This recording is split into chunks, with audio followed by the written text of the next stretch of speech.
Hello, everyone. I am back, and I hope everybody has been well.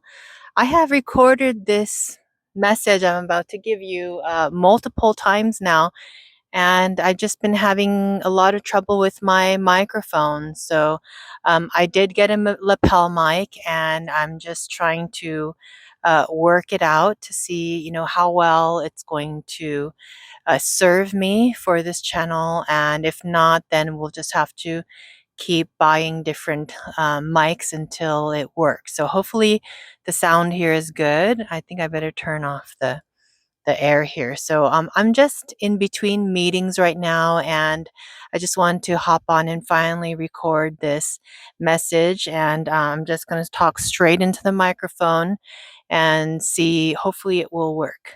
So I wanted to say hello, and my goodness, it's been, I think, a year since I last posted a video, and I just want to say thank you for all of my old subscribers who are still here and still subscribed. And I want to say thank you to the new ones as well. Thank you for joining and subscribing to my channel. Even though I haven't posted in ages, I really appreciate it. It means so much to me, and I hope that I can upload more often. I did record several videos, but again, my sound is not working well, so I may have to redo many of them.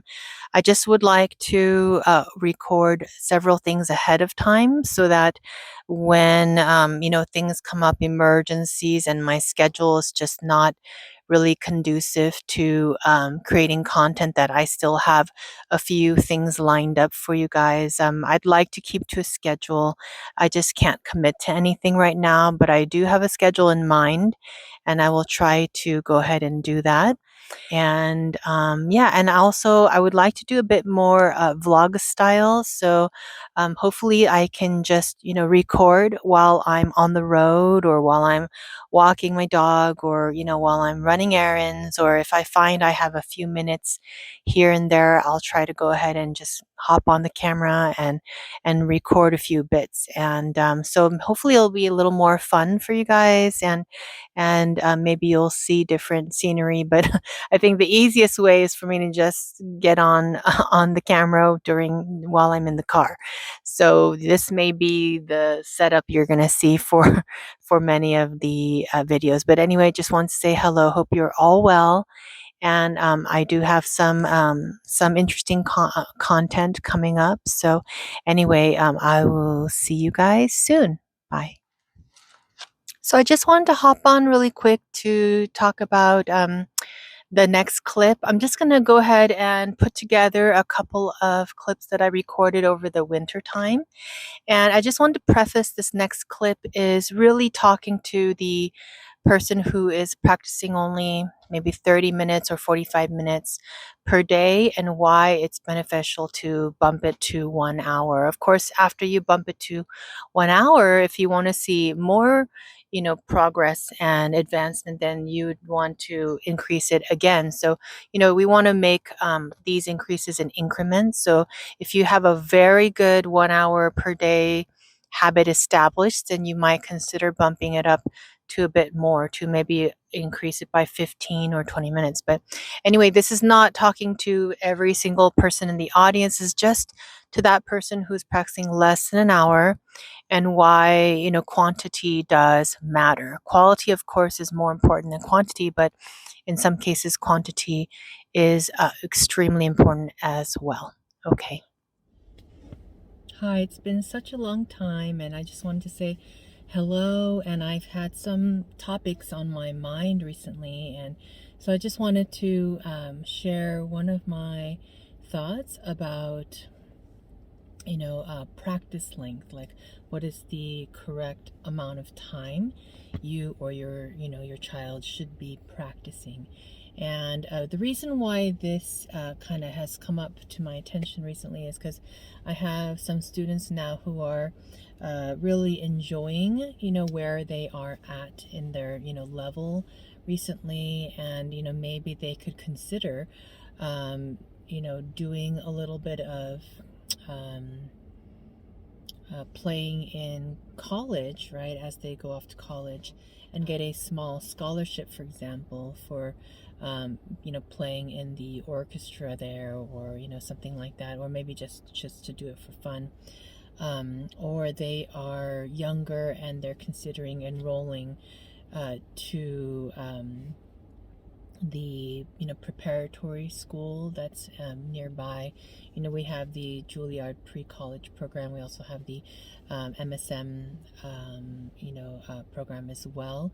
And so in order to, or if they want to do some competitions, some local competitions, in order to kind of be ready for something like that, it's kind of, I guess, the first step to saying that you're serious in your studies as a violinist. Then what you would first want to do is make sure if you're having a good practice routine. So I would say absolute minimum 1 hour per day, every day, minimum. If there's something coming up, you're going to have to increase your practice time accordingly so that you can meet your necessary goals.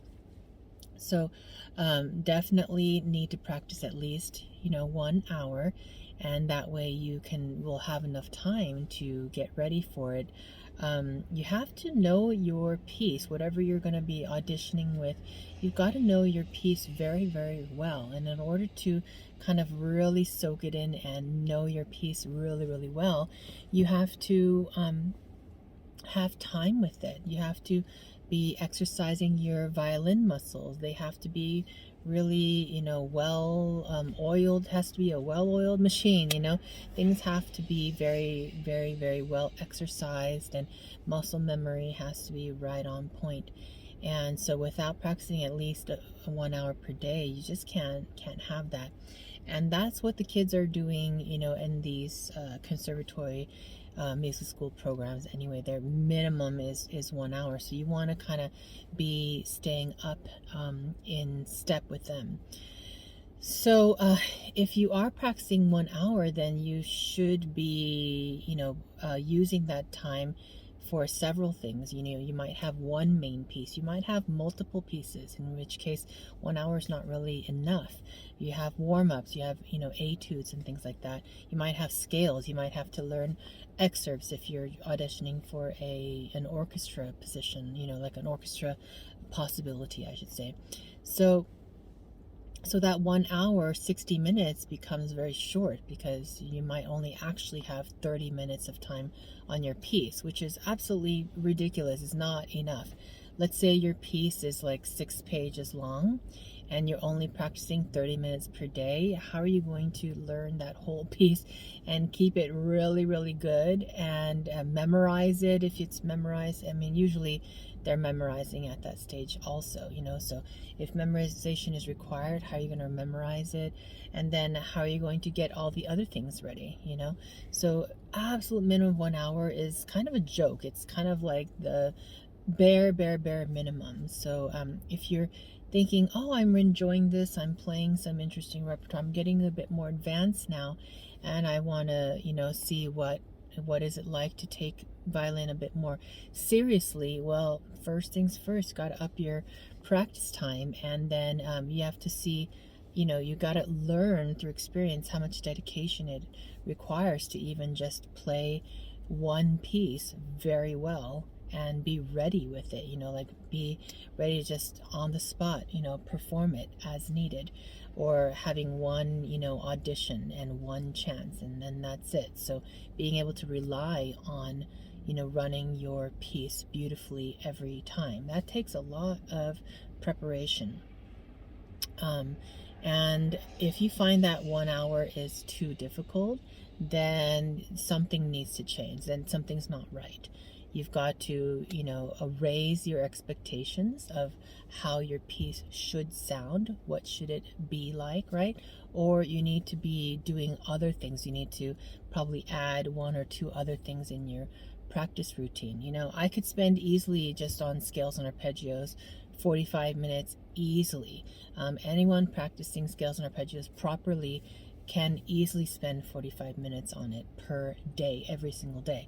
So time, really goes fast when you're really concentrating and working on something. Learning something takes a lot of time, and you got to go over things again and again and again. Everything takes time, and even just polishing your piece takes a lot longer than most of us expect it to take. So we got to, really understand, what truly goes into the process. So I hope that helps, and I'll be back for some more topics. Okay, hope you have a great day. Bye. Hello, everyone. I'm all bundled up and I'm out on a walk with my dog, so I thought I would just check in here and say hi. It's a very windy day today, although right now it's died down, and it's cold. But it's a lovely day, and we haven't been able to come out for a while because it's been raining and snowing. So anyway, I hope you're all well, and I want to give you a tip for the day. You can barely see my eyes, huh? Be sure to have spare strings with you. So all violinists should have an entire set of strings, brand new entire set, in your violin case at all times. And when you use one, be sure you replace it. Also, be sure to, if you change your strings, I usually write the date. You can either write it on the envelope of the strings, or you can record it in your calendar somewhere, but make sure you write the date so that you know when is the last time you changed your strings. Keep record. I mean, you should be able to tell anyway by the way it sounds and by the way it feels, but be sure to record it somewhere. And also, if you change your strings, just keep the old set. You don't know how many times that I've kept my old strings and I have reused them when I'm in a pinch. So it's better to have an old string than no string at all. And so I usually keep a full set of old strings and a full set of new strings. And you might also keep a spare A and E, depending on what repertoire you're playing. Like on my teaching violin, I use my A and E string a lot because there's, the more beginner you are, you tend to, play on the upper strings a bit more than the G string. And it depends on the method. Sometimes you play a lot on the D string, but my students play mostly in the A and E. So often you can get away with changing just the A and the E. Of course, if you have a big performance coming up, you want to make sure all your strings are balanced. So I would just change the entire set, but also keep that in mind. If you have something big coming up, you don't want to be caught without strings, and you don't want to find out like 3 days before that you should have changed your strings, because it's kind of too late by then. You want to give your strings a chance to kind of settle in, so before a big event. So anyway, hope that helps. Hope you have a great day, and stay warm if you're cold, if it's cold in your area. Okay, bye-bye.